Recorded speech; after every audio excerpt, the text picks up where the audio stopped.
వెళితే దసరా అంటే అందరికీ బతుకమ్మ, నవరాత్రులు, దాండియా. కానీ కర్నూలు వాసులకు మాత్రం కర్రల సమరం లేకుండా దసరా సంబరాలే పూర్తి కావు. ఏటా విజయదశమి అర్ధరాత్రి దేవరగట్టులో జరిగే బన్నీ ఉత్సవం ఒళ్లు గగురు పొడిచేలా సాగుతుంది.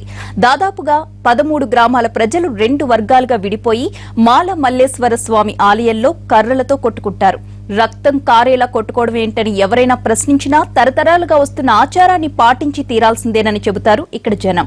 మరికొద్ది గంటల్లో దేవరగట్టులో బన్నీ ఉత్సవం మొదలవబోతోంది. ఈసారి కూడా బన్నీ ఉత్సవానికి ఏర్పాట్లు చేసినట్లు మాల మల్లేశ్వర స్వామి ఆలయ నిర్వాహకులు ప్రకటించారు. ఎవరైనా తీవ్రంగా గాయాల పాలైతే ప్రాథమిక చికిత్స కోసం ప్రత్యేక ఏర్పాట్లు కూడా అక్కడ ఉంటాయంటున్నారు నిర్వాహకులు.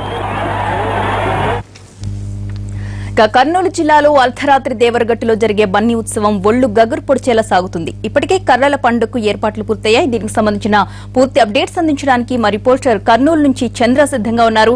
చంద్ర, చెప్పండి, ఎన్ని గంటలకు బన్నీ ఉత్సవం ప్రారంభమవుతుంది? ఇప్పటికే భారీగా జనాలు చేరుకున్నట్లుగా తెలుస్తోంది. ఆటపై నిషేధం ఉన్నప్పటికీ ఏ విధంగా ఉత్సవాన్ని కొనసాగిస్తున్నారు? గుడ్ ఈవినింగ్ ప్రతిభ. ప్రస్తుతం మనం దేవరగట్టులో ఉన్నాం. దేశవ్యాప్తంగా దసరా ఉత్సవాలను ఒక రకంగా జరుపుకుంటే కర్నూలు జిల్లా దేవరగట్టులో మాత్రం అందుకు భిన్నంగా జరుగుతాయి. ఇక్కడ బన్నీ ఉత్సవం పేరుతో పెద్ద ఎత్తున వేల సంఖ్యలో కర్రలతో మాల మల్లేశ్వర స్వామి ఆలయం ప్రాంగణంలోకి చేరుకొని అక్కడ బన్నీ ఉత్సవాన్ని నిర్వహిస్తారు. ప్రతి ఏటా ఈ ఉత్సవాల్లో కర్రలను నిషేధించేందుకు అధికార యంత్రాంగం ప్రయత్నిస్తూనే ఉంటుంది. అయితే ఆయా గ్రామాల ప్రజలు మాత్రం పెద్ద ఎత్తున ఇక్కడికి చేరుకుంటారు. 1,00,000కు పైగా జనం ఇక్కడికి బన్నీ ఉత్సవాన్ని చూసేందుకు వస్తారంటే ఏ విధంగా ఈ ఉత్సవం నిర్వహిస్తారనేది ఊహించుకోవచ్చు. ఈ ఉత్సవాల్లో వీలైనంత రక్తగాయాలు కాకుండా చూసేందుకు అధికార యంత్రాంగం ఇప్పటికే భారీ ఏర్పాట్లు చేసింది. గత ఏడాది కంటే భిన్నంగా కూడా భద్రతా ఏర్పాట్లు చేసింది. ఏర్పాట్లకు సంబంధించి మనతో మాట్లాడడానికి ఆర్డీఓ గారు ఉన్నారు, అలాగే స్థానిక డిఎస్పీ గారు ఉన్నారు. వారితో మాట్లాడే ప్రయత్నం చేద్దాం. సార్, చెప్పండి, ఉత్సవాలకు ఏర్పాట్లు ఏ విధంగా? 2016 బన్నీ ఉత్సవాలు సందర్భాన్ని పురస్కరించుకొని దేవరగట్టులో విస్తృతమైనటువంటి ఏర్పాట్లు చేయడం జరిగింది. భక్తులకు ఏ విధమైనటువంటి అసౌకర్యాలు జరగకుండా డ్రింకింగ్ వాటర్ అన్ని చోట్ల ఏర్పాటు చేయడం జరిగింది. కారు పార్కింగ్ కూడా ఈ ప్లేస్లోకి రాకముందే 2 ఏర్పాట్లు చేశాము. అంతేకాకుండా R&B డిపార్ట్మెంట్ వాళ్ళు కూడా భారీగా బ్యారికేడింగ్ కూడా ఏర్పాటు చేశారు. పోలీసు విషయానికి వచ్చినప్పుడు ఈ లాస్ట్ ఇయర్ కంటే ఈ ఇయర్ ఎక్కువ మంది డిఎస్పీలు, సిఐలు, ఎస్ఐ క్యాడర్ వాళ్ళనంతా బందోబస్తుగా నియమించడం జరిగింది. మేము ఒక 5-6 రోజుల నుంచి ఇక్కడే మకాం వేసి అన్ని ఏర్పాట్లు పర్యవేక్షిస్తున్నాము. గతంలో లేని విధంగా ఈ సంవత్సరం దేవరగట్టులో 20 సీసీ కెమెరాలు పెట్టాము.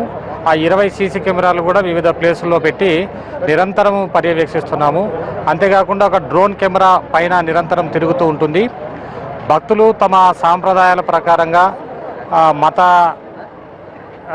నమ్మకాలకు విరుద్ధంగా కాకుండా వాళ్ళైతే పండగ ప్రశాంతంగా పీస్ఫుల్గా జరుపుకోవటానికి ఎవరు ఏ విధమైనటువంటి ఆటంకాలు కల్పించరు.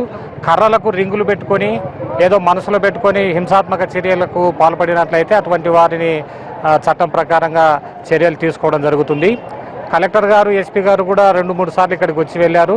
ఈసారి సపరేట్గా కంట్రోల్ రూమ్ కూడా ఏర్పాటు చేయడం జరిగింది టెంపుల్కి ఎదురుగా. ఆ కంట్రోల్ రూమ్లో ఆ టీంలో 5 మంది ఉంటారు. 5 మందిలో special grade deputy collector, SSP collector Subbareddy గారు మాకు నాయకత్వం వహిస్తారు. డిఎస్పీ గారు, ఆర్డీఓ, తర్వాత deputy commissioner endowment, deputy commissioner excise, assistant commissioner endowment అదే రూమ్లో ఉండి నిరంతరం పర్యవేక్షిస్తూ ఉంటాము.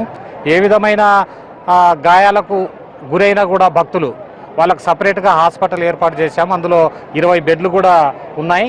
చిన్నగా ఎక్కడ గాయం ఏర్పడినా కూడా అక్కడికి తీసుకొని పోవటానికి లేదా ఇక్కడ సాధ్యం కాకపోతే 108 వెహికల్ని కూడా ఏర్పాటు చేయడం జరిగింది. బాగా ఉన్నాయి.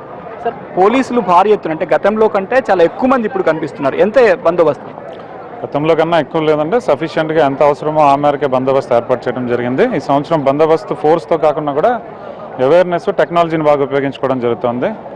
ఫస్ట్ టైం ఈ ఇయర్ సుమారు 52 లొకేషన్స్లో సీసీ కెమెరాస్ కానీ డ్రోన్స్ కూడా ప్రయోగిస్తున్నాం మనం. సో ప్రజలందరికీ కూడా మనం ముందు అవేర్నెస్తోనే మనం ఈ పండుగని సక్సెస్ఫుల్గా చేసుకోవాలని మనం చెప్తా ఉన్నాం. అలా అని సాంప్రదాయం పేరుతో చట్టాన్ని మాత్రం చేతిలోకి తీసుకోవాలని ప్రయత్నిస్తే తర్వాత చట్టపరంగా చర్యలు తీసుకోవాలని చెప్తాం. మొత్తం మీద గత ఏడాది పోలిస్తే ఈసారి డ్రోన్ కెమెరాలను ఏర్పాటు చేశారు. అలాగే సీసీ కెమెరాలు ఏర్పాటు చేసి కమాండ్ కంట్రోల్ రూమ్ ఏర్పాటు చేశారు. 1,00,000 మందికి పైగా వచ్చే ఈ బన్నీ ఉత్సవాల్లో ఎలాంటి హింసాత్మక ఘటనలు జరగకుండా వీలైనంత వరకు అధికార యంత్రాంగం చర్యలు తీసుకుంది. అయితే దాదాపు 13 గ్రామాల నుంచి వేల సంఖ్యలో కర్రలు తీసుకొని ఇక్కడికి వస్తారు. మహారాష్ట్ర, కర్ణాటక నుంచి కూడా భక్తులు ఈ ఉత్సవాన్ని చూసేందుకు వస్తారు. Over to studio.